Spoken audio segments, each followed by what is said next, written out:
కట్టించుకున్న తర్వాత by number ఇవ్వండి అని రిక్వెస్ట్ పెట్టి లెటర్ పెడితే ఇప్పటికి 10 రోజుల నుంచి నన్ను ఎందుకు ఇంత రాద్దాంతం చేస్తాను?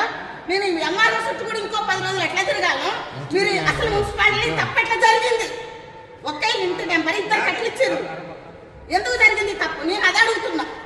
కానీ మీరు ఏం చేయదలుచుకుంటే చెయ్యండి.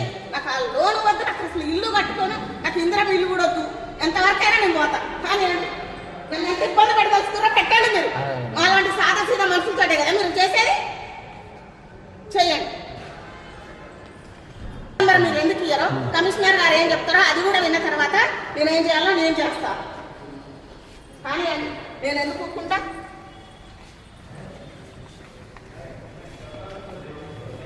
డిప్యూటీ కమిషనర్ గారు చెప్పినా కానీ మీరు పట్టించుకోవట్లేదంటే చూడండి. అసలు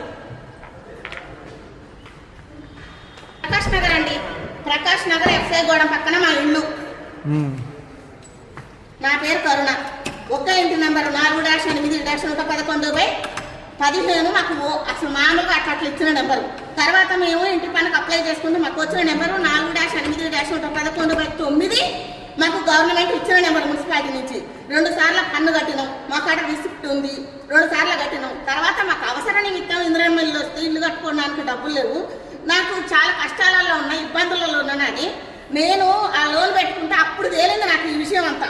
ఇద్దరికి ఒకే ఇంటి నెంబర్ 4-8-11119 అనే నెంబరు ఇద్దరు వ్యక్తులకు అదే ఇచ్చారని, 2 ఏళ్ళకి అదే ఇచ్చారని నాకు అప్పుడు తేలింది. తేలితే ఇది ప్రాబ్లం అవుతుంది. నేను ఒకే ఇంటి నెంబర్ మీద ఇద్దరం కట్టాలంటే కట్టము, అది కరెక్ట్ కాదు, బై నెంబర్ ఏదైనా ఇవ్వండి అని నేను అప్లికేషన్ 22వ తారీఖు పెట్టుకుని నెల 22వ తారీఖు నుంచి తిరుగుతున్నాం. ఇది కావాలి, అది కావాలి, అది కావాలి, రోజు 200 అండి. ప్రకాష్ నగర్ ఇక్కడ ఉందా? ఆఫ్టర్ ఆల్ ఆశా వర్కర్గా నేను, నాకు ఏమొస్తుంది? మేము ఎంత కష్టపడి తిరుగుతున్నాం. మా గురించి కమిషనర్ గారు కాడిపోయినాం. కమిషనర్ గారు డీసీ గారు చెప్పినప్పుడే వినాలా? వినట్లేదు.